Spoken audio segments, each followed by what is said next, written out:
मुस्लिम personal law board ने कभी भी मुस्लिम कम्युनिटी के, मुस्लिम समाज के लोगों की बेहतरी के लिए आवाज कभी नहीं उठाई, कभी भी नहीं उठाई। देखिए, ये all India Muslim personal law board सरकार से क्या बोलता है कि हमें कब्रिस्तान के लिए पैसा दिया जाए, हमारे कब्रिस्तान खूबसूरत बनाया जाए। अरबों अरबों रुपया हम ज्ञानवापी संस्कृत कैसे हो सकता है? सबसे पहला सवाल है भाई, हमने बहुत बड़ी बड़ी जामा मस्जिद देखी है, टीपू सुल्तान मस्जिद देखी है, नूरी मस्जिद देखी है, हमने जितनी भी नाम मस्जिदों के सुने हैं वो कहीं ना कहीं किसी बादशाह, किसी मुगल और डिस्प्यूट प्रॉपर्टी पर किसी भी धर्म की कोई भी चीज नहीं हो सकती है। तो ये मानेंगे नहीं ना, कैसे मानेंगे? ये मुसलमान मानेंगे नहीं, ये बड़े जिद्दी होते हैं। इनको पता है कि हम चिल्ला चिल्ला करके, देखिए मैं और आप डिबेट पर भी बैठते हैं तो हमारी आवाज को चुप करा देने के लिए, क्योंकि हम सच बोलेंगे, तो हमारी आवाज को चुप करा देने के लिए दो चार लोग बहुत तेज, कोई कमीशन या कोई इन्वेस्टिगेशन ब्यूरो अगर आ जाए तो मुझे लगता है कि पश्चिम बंगाल से तो 85-84 नहीं, लाखों लाख बांग्लादेशी, रोहिंग्या, आपका लाहौरी, पेशावरी और पाकिस्तानी निकल जाएंगे। इवन पश्चिम बंगाल की, हमारे देश में अगर हिंदुओं के जो अहम 3 धर्म स्थान रहे जिनकी काफी चर्चा रही, चाहे हम राम जन्मभूमि की बात करें, कृष्ण जन्मभूमि या ज्ञानवापी, इस तरह के कई ऐसे 3-4 ऐसे जन्म स्थान है या बड़े धार्मिक स्थल है जिसको लेकर काफी लंबे वक्त से चर्चा या कहीं कोर्ट में मामला या बहस रहती है। आप जो अभी ज्ञानवापी वाला मुद्दा चल रहा है इसको किस तरह से देख रहे हैं, क्योंकि बीते दिनों एएसआई सर्वे पर रोक लगा दी गई थी? देखिए, सबसे पहले तो मैं कहना चाहूंगी कि मस्जिदों का नाम ज्ञानवापी संस्कृत कैसे हो सकता है? सबसे पहला सवाल है भाई, हमने बहुत बड़ी बड़ी जामा मस्जिद देखी है, टीपू सुल्तान मस्जिद देखी है, नूरी मस्जिद देखी है, हमने जितनी भी नाम मस्जिदों के सुने हैं वो कहीं ना कहीं किसी बादशाह, किसी मुगल से टच करता हुआ या फिर कोई इस्लामिक वर्ड को टच करता हुआ नाम होता है। ज्ञानवापी मस्जिद तो हो ही नहीं सकती, संस्कृत नाम एक मस्जिद का तो हो ही नहीं सकता है। 1984 तक उसमें पूजा चल रही थी, शिव जी की, महाशिव की पूजा हो रही थी, जिसको अटकाया गया। देखिए, आज एक हमारे हिंदुस्तान में शुरू से एक ऐसी सरकार ने राज रचा जिन्होंने अपने वोट के लिए कई ऐसे मुसलमानों को गुंडागर्दी करने की पूरी अनुमति दी जो नहीं होना चाहिए था। मैं पूछना चाहती हूँ उन तमाम all India Muslim personal law board के लोगों से, आपके चैनल के माध्यम से, क्योंकि अंबर मुझे लगता है कि ये सबसे खूबसूरत प्लेटफॉर्म है आपका जहां पर मैं दिल खोल के बात कर सकती हूँ, मन खोलकर बात कर सकती हूँ, बिना हिचकिचाहट के और बिना किसी रोक टोक के। All India Muslim personal law board जब एक हिंदू पश्चिम बंगाल में आजान देता है 21 जुलाई 2023 को, मात्र 6 दिन पहले, तब all India Muslim personal law board कुछ नहीं बोलता है। एक हिंदू ऑर्केस्ट्रा तबला सारंगी के साथ जब अजान देता है तब कुछ नहीं बोलता है, क्योंकि मुझे लगता है कि मुसलमान मर्दों को अजान देने से पहले पाक और साफ और वजू करना बहुत जरूरी होता है ना। जब यहाँ वेस्ट बंगाल में जब एक ब्राह्मण औरत चीफ मिनिस्टर ममता बनर्जी जब ईद की नमाज में आकर के प्रोवोकेटिव और हेटरेट स्पीच देती हैं ईद की नमाज में, तब all India Muslim personal law board कूदता नहीं है। तो मुझे ऐसा लगता है कि all India Muslim personal law board को भी ना नेशनल इश्यूज चाहिए होते हैं जिससे उनकी टीआरपी बढ़ सके और टीआरपी के बाद उनके फातिहा और दुरूद का फीस बढ़ सके। मुझे ऐसा एहसास होता है। तो ज्ञानवापी जो वर्ड है वो संस्कृत का वर्ड है, जो स्ट्रक्चर अंदर पाए जा रहे हैं वो देवी देवताओं से रिलेटेड पाए जा रहे हैं। 1984 तक वहां महाशिव की पूजा हो रही थी। अच्छा, दूसरी चीज है, मान लीजिए एक बच्चे को लेकर के आज जंग हो रही है, लड़ाई हो रही है, ये बच्चा मेरा है, ये बच्चा मेरा है। कानून क्या बोलता है? बच्चे का डीएनए टेस्ट करा दो भैया, जिसका बच्चा है वो ले जाओ। तो एएसआई जो है वो तो उसको डीएनए टेस्ट मान ले, all India Muslim personal law board, और जितने भी दाढ़ी टोपी वाले हैं जो लुंगी उठा उठा करके अभी नाच रहे हैं, इट्स बेटर कि हाँ भैया एएसआई की रिपोर्ट करवा दो। अगर आप इतने एडमेंट हैं और इतना बिलीव है आपका कि नहीं वो ज्ञानवापी मस्जिद ही है, तो मुझे तो लगता है कि ये मुस्लिम पक्षों का कहना होना चाहिए कि हाँ एएसआई की रिपोर्ट होनी चाहिए और एएसआई का सर्वे होना चाहिए, दूध का दूध पानी का पानी हो जाएगा। बिल्कुल ये चीज मुस्लिम पक्षों को बोलना चाहिए। पर जिस तरह से मुस्लिम पक्ष जो है, कभी सुप्रीम कोर्ट भाग रहा है, कभी इलाहाबाद हाई कोर्ट भाग रहा है, तो कभी दिल्ली कोर्ट भाग रहा है, तो कभी दया याचिका डाल रहा है, तो कभी सप्लीमेंट्री पिटिशन डाल रहा है, कभी ह्यूमन राइट्स का सप्लीमेंट्री पिटिशन डाल रहा है, तो इससे तो ये चीज समझ में आ रही है ना कि जिस तरह से अयोध्या के राम मंदिर के वक्त में एएसआई का जो रिपोर्ट आया था, उसके बाद राम मंदिर का निर्माण रखा गया, तो उसी तरीके से उनको ये बात पता चल चुकी है कि एएसआई का रिपोर्ट आएगा और हम एकदम फिका जाएंगे और मेरे पास कोई भी बात रहेगी नहीं बोलने के लिए। ये all India Muslim personal law board को समझ में आ चुका है, बिल्कुल समझ में आ चुका है। देखिए अंबर, मैं थोड़ा सा डिटेल में और बताऊंगी कि देखिए all India Muslim personal law board ने कभी भी मुस्लिम कम्युनिटी के, मुस्लिम समाज के लोगों की बेहतरी के लिए आवाज कभी नहीं उठाई, कभी भी नहीं उठाई। देखिए ये all India Muslim personal law board सरकार से क्या बोलता है कि हमें कब्रिस्तान के लिए पैसा दिया जाए, हमारे कब्रिस्तान खूबसूरत बनाया जाए। अरबों रुपया अखिलेश की सरकार के वक्त भी अरबों रुपया कब्रिस्तान के लिए दिए जाते थे। यहाँ पर पश्चिम बंगाल में भी जब से श्रीमती ममता बनर्जी आई हैं, अरबों रुपया कब्रिस्तान के लिए दिया जाता है। भाई मुझे सेंस नहीं समझ में आता है कि जो कब्रिस्तान में खबर में सोया है ना, उसने रोड पर आकर के अपना मुस्तकबिल बनाना है, और ना हम में से कोई कब्रिस्तान के अंदर जाकर के अपना ऑफिस और अपना कोई प्रोफेशन खोलना है। तो फिर एक ऐसी जगह जिसमें जाने वाला आता नहीं है और जो बाहर है वो जाना नहीं चाहता है, तो ऐसी जगह पर अरबों रुपया खर्च करने का मतलब क्या होता है, ये मुझे समझ में नहीं आता है। All India Muslim personal law board ने आज तक इस पूरे हिंदुस्तान में कभी नहीं कहा कि एक ऐसी यूनिवर्सिटी बनाई जाए जिसमें हमारे मुसलमान बच्चियां जो है वो तालीम याफ्ता हो, एकेडमिक भी और दीनी तालीम भी उनको मिलती है। नहीं किया। देखिए सऊदी अरबिया के क्राउन प्रिंस ने एक ऐसी कानून बनाई कि भाई मस्जिद और अपना घर छोड़ करके तुम अगर रोड पर नमाज पढ़ोगे तो तुम्हारे ऊपर एक कानूनी कार्रवाई की जाएगी। क्या यहाँ पर नहीं होना चाहिए हिंदुस्तान में? भाई हम संविधान के मानने वाले लोग हैं, हम लोग इंडियन पिनल कोड के मानने वाले लोग हैं, हम लोग संविधान के दायरे में अपने आप को, हर दाढ़ी टोपी वाला कहता है कि हम लॉ अबाइडिंग सिटीजन है। तो भाई तुम्हारे से ज्यादा बड़ा तुम बड़े मुसलमान हो कि सऊदी अरबिया के लोग बड़े मुसलमान? सऊदी अरबिया के क्राउन प्रिंस ने बताया कि भाई कोई भी लाउड स्पीकर में अजान नहीं हो, आपको जो कानूनी तरीके से जो आपको दायरा दिया गया है वहीं तक आप लाउड स्पीकर यूज करेंगे। बैन कराया सऊदी अरबिया के क्राउन प्रिंस ने। यहाँ पर बात उठती है तो कह दिया जाता है कि भाई इस्लाम खतरे में है। तो ये चीजों पर डिस्कस करना अंबर हम जैसे पढ़े लिखे लड़कियों के लिए बहुत जरूरी है, ताकि 10 लोग हमारे इस कॉन्वर्सेशन को देखें, कन्फ्रंटेशन को देखें, तो उनको भी ये बुद्धियां खुले कि भाई आप किस बारे में बात कर रहे हो और क्यों बेतुकी बातें कर रहे हैं। अब मैं आपको बताती हूँ कि 1861 में archaeological survey of India under the ministry of culture 1861 से इस एएसआई को इसलिए स्थापित किया गया, इसलिए बनाया गया ताकि जितने भी कल्चरल और हेरिटेज चीजें हैं उसको प्रोटेक्शन दिया जा सके। बहुत खूबसूरत है भाई। अगर आपको एएसआई से इतनी दिक्कत थी तो आपने 1861 के बाद क्यों नहीं all India Muslim personal law board ने कोई स्टेप उठाया कि भाई हम इसको नहीं मानेंगे, हम इसको मान्यता ही नहीं देंगे? आज तक कोई पिटिशन नहीं आया था। उसके बाद राम मंदिर वाले पूरे सिनेरियो के बाद एक डेकेड तक उस केस को लड़ा गया। All India Muslim personal law board को सुप्रीम कोर्ट ने पूरी मान्यता दी और उनके सारे पिटिशंस को बगौर सुना।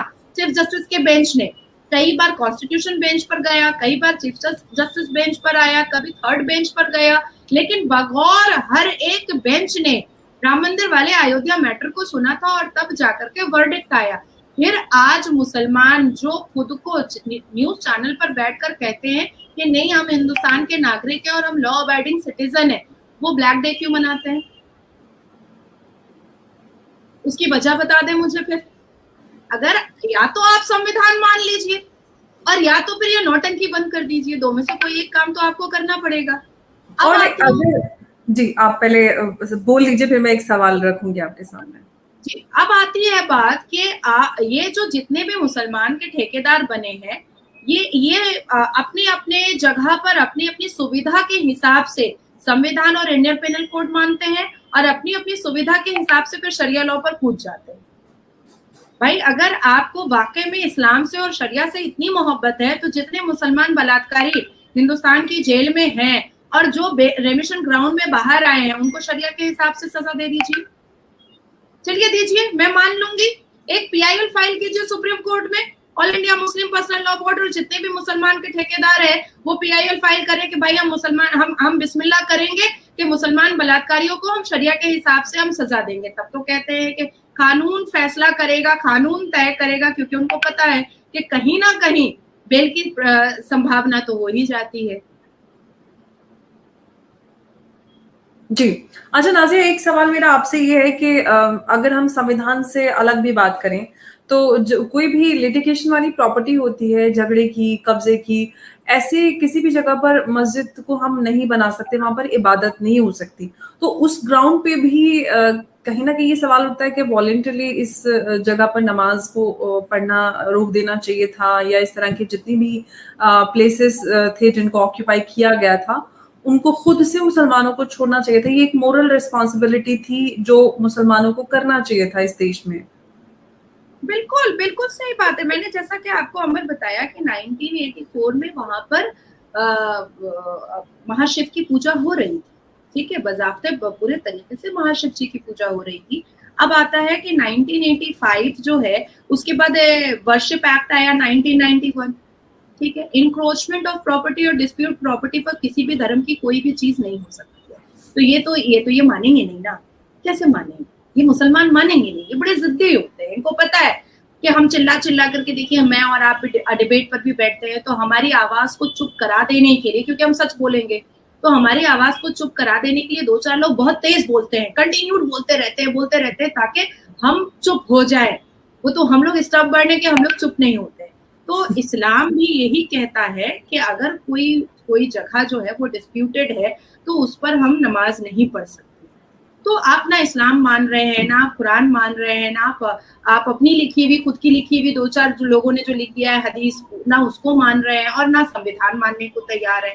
अब मैं आती हूँ कि इस बात में तो कोई दो राय नहीं है। देखिए मुसलमानों ने कि हम कहते हैं ना अपने लीगल लैंग्वेज में कि चोर जितनी भी चोरी कर ले एक ना एक सुराग तो छोड़ ही देता है।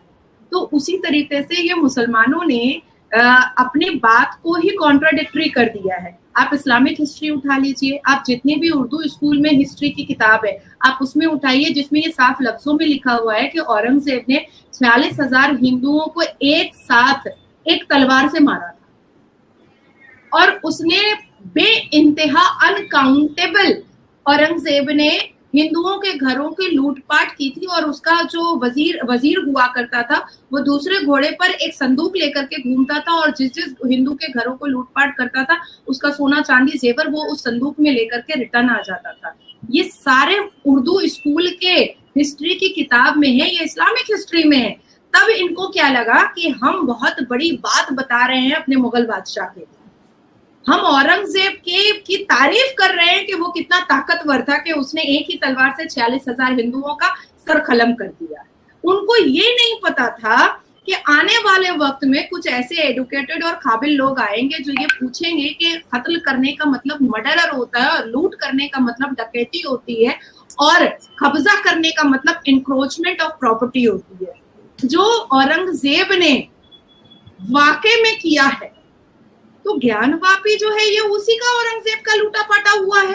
अदरवाइज मैंने पहले ही कह दिया कि एक संस्कृत वर्ड की मस्जिद हो कैसे सकती है, ये तो पॉसिबल नहीं है ना जी। तो अभी मैं थोड़ा सा और बोल देती हूँ कि क्यों मुस्लिम कम्युनिटी बर्बाद है। क्योंकि बचपन से मदरसे में सिखाया जाता है हिंदू काफिर, आप ये कीजिएगा, आप हिंदुओं को कन्वर्ट कराइएगा तो आपको जन्नत में 72 वर्जिन हूर मिलेगी।